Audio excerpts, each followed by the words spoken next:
Hello, beautiful people. Happy Monday night. Wow, we did it. It's very late for me right now. Very late, meaning 8 p.m. I wanted a productive, positive Monday, and that is exactly what I had. I just got done with my last class of the day. I learned lots of things today, which is awesome. Tonight's letter is O, and I love the same thing happened today. I think I mentioned this yesterday about how one word jumps out at me, it seems. One seems to be like a fan favorite. It's just kind of the same rhythm day to day. So let me share with you Sorry. I am like multitasking away here and I shouldn't be. Okay, so the very first one that was one of the fan favorites was optimistic, hopeful and confident about the future. I'm generally an optimistic kind of person.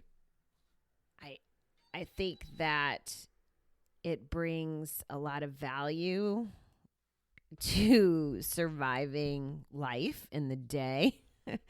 You know, I realize the more I continue to change in the path that I'm on and the people I surround myself with, that when I get like a Debbie Downer around me, I am like wanting no part of it. It's too draining. Draining is the right word.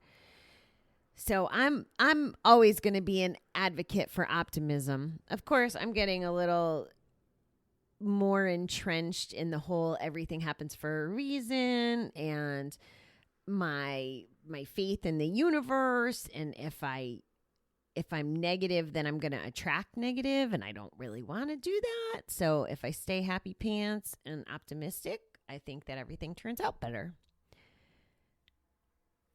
The next word.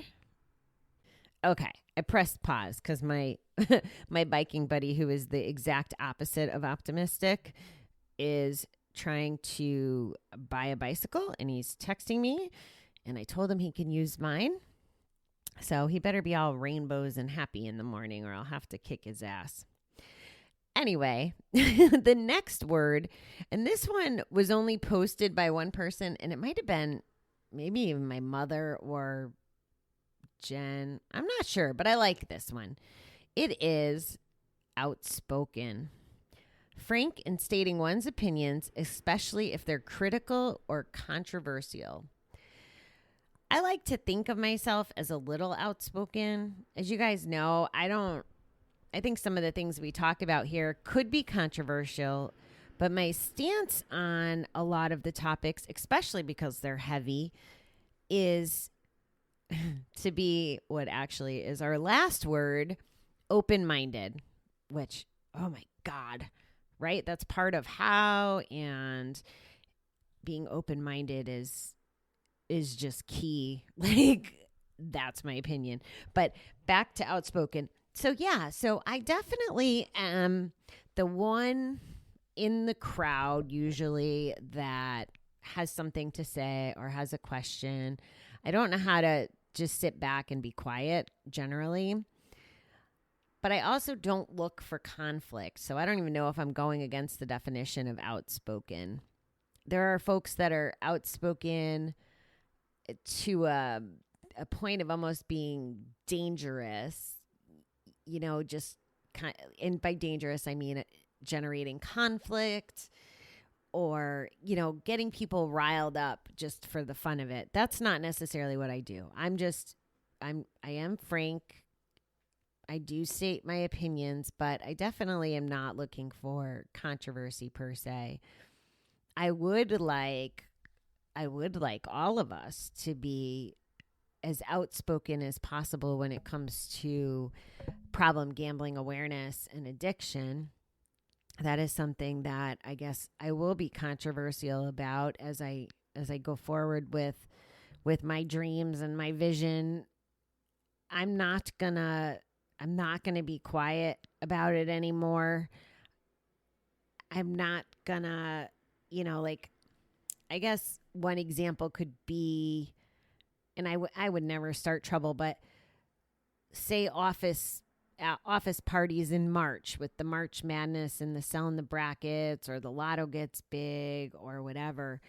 I'm outspoken in the sense that I'm never going to tell anybody they can't do it. I'd never go to HR or whatever, even though it is against policies, gambling on company grounds, whatever. But I will make sure that people know, and by being outspoken about it and not hiding behind it, I'll make sure people know that I'm a gambler in recovery, and not try to make them feel awkward about it, but let them know that they don't know what they don't know. So hopefully tone it down. There is one of my friends, she's so cute. She tries to actually like hide or go to people's desks to collect money when I'm not at my desk, like if they're in close proximity. So I think she means well. And I'm not saying that everybody that gambles has a problem gambling. It's just interesting. But anyway, so I would like to see, the tribe of people that I want to be associated with having a voice for recovery and gambling awareness. And then back to open-minded. If I wasn't open-minded about my recovery and what people have to say to me or about me, meaning like the counselors or people in my group, if I had it the Bobby knows best always mentality that, oh, by the way, I had my share of for lots of years, I didn't evolve that way. I didn't get better that way. When you think you know it all, how are you growing? So I think you have to be open-minded in order to evolve. That would be the basic principle of why I think that's so important.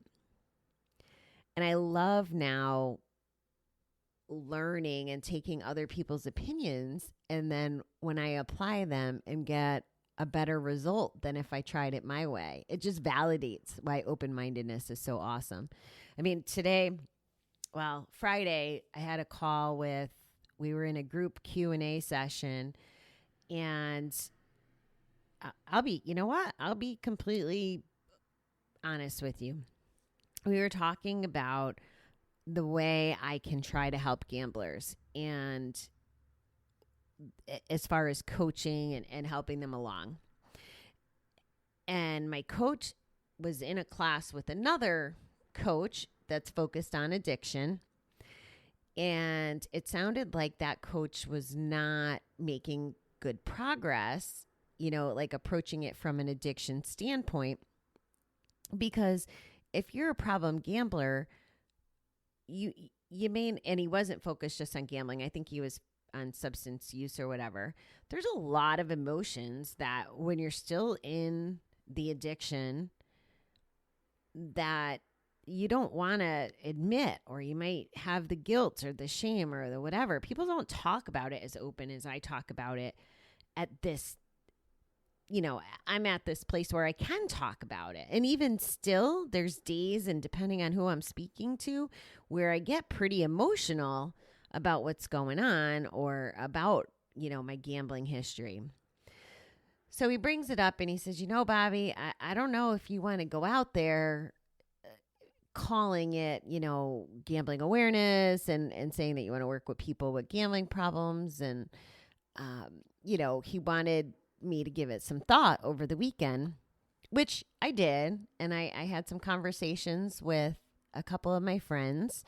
I knew what my heart said, but I remember saying to him over the weekend, I was like, listen, old Bobby, the one who isn't all grown up, would have been like, it's my way or the highway. Like, that's part of the point of me being myself and doing what I want here on this side. Like, I have no boss when it comes to 3, 2, 1, no kidding. I get to be the boss. But really, it's the people I want to help that are the boss. So it's about what they need. And where I landed, I definitely heard him out. And he even went as far as saying he wanted to change my branding. Now, everything in my logo has a meaning. And my logo was drawn by somebody in addiction, in gambling recovery. So I'll never change it. It's important to me. And because I'm optimistic and because I have beliefs that I've been put on this path for a reason, that the people I'm supposed to help, I'll be able to help, even with the brand that I love and the logo and how I show up in the world talking about gambling. I'm going to not hide. I'm not going to hide behind it. So basically he was kind of saying I was being a little outspoken, and maybe that wouldn't work from a strategy perspective to help people. And I definitely was more open-minded than I would have been. And I'm sure it was a good conversation to have so that I can be more mindful of it. And I got some tips from one of the girls that I talked to about how to handle this, because I don't want to make people uncomfortable. I just want to share with the world what it looks like on the other side of quitting gambling. Like how beautiful and amazing freaking life can be, even in the worst of times. Like I said to my boss today, I have a friend that's not doing well, and I knew, I knew he's been sick for a long time, and he has cancer, and he's had different forms of cancer throughout the last few years. And I just knew, based on the fact he wasn't responding and some stuff that was going on last week, that it was probably getting bad. And I got the text yesterday that he was in hospice. And there's a point here. I'm not trying to do one of my sad meltdowns in front of you tonight, although it's probably coming as the situation unfolds. But I totally lost my train of thought just thinking about it. Oh, the difference between when I was gambling versus now. So now when you do get those crazy meltdown shows of mine where it might sound like I'm negative, there's really a positive, because I'm actually feeling my feelings and processing them. That's part of the gifts of recovery and not gambling anymore and not drinking anymore. So what I said to her was like, and this is like, I feel horrible saying this because it's so selfish. It's like, I'm tired of my people dying. Like, I think I've lost a person or dealt with death like every single month of 2020. And it's, it's been different things. But it's been one after another. And it's like, fuck, like just fuck. And yeah, selfishly, I'm tired of it. Like, I don't want to lose people. I don't want the people that I'm losing, their people, to have to lose them either. Like, it just sucks. But I will tell you that if I was still gambling and I was hiding behind my gambling and my drinking to deal with all the shit that's happened the last 6 months, it would be devastating, and I wouldn't be functioning. I would just be drowning all this stuff. And as I learn more about myself and why I ended up gambling and drinking and stuff, what I believe to be the case is from burying all that stuff. So even on the bad days when I know that I potentially am going to lose another one of my friends at any time, I can still be better about that because I know that I've had good time with him and good conversation, and I've been open with him, and I get to express my love because now I feel love in a different way. If I was still gambling, I would be missing out on these people that are in my life, these people that I'm grieving. So even though it's bad, and it is bad, and it sucks, and it doesn't discount any of that, But the fact that I've gotten to be present the last 3 years of my life and be engaged with these people and let them know that I care and I live every day, not like I'm dying tomorrow, but like so that I don't have regrets. I try to be really, really mindful of letting people know how important they are, how much I love them, how much I value them. Just letting them know how beautiful they are on any random day, not for any reason. Just express gratitude for people being in my life. And that's a gift I didn't have before. So it's one of the many things I'm grateful for. But if I wasn't open-minded and absorbing different tricks and things that I've learned along the way in my recovery, I wouldn't be feeling that stuff. I wouldn't be changing. I wouldn't be growing. So it's a positive word thing. I'm sorry. This is heavy on my heart tonight. And you get it whenever I'm emotional, you get it.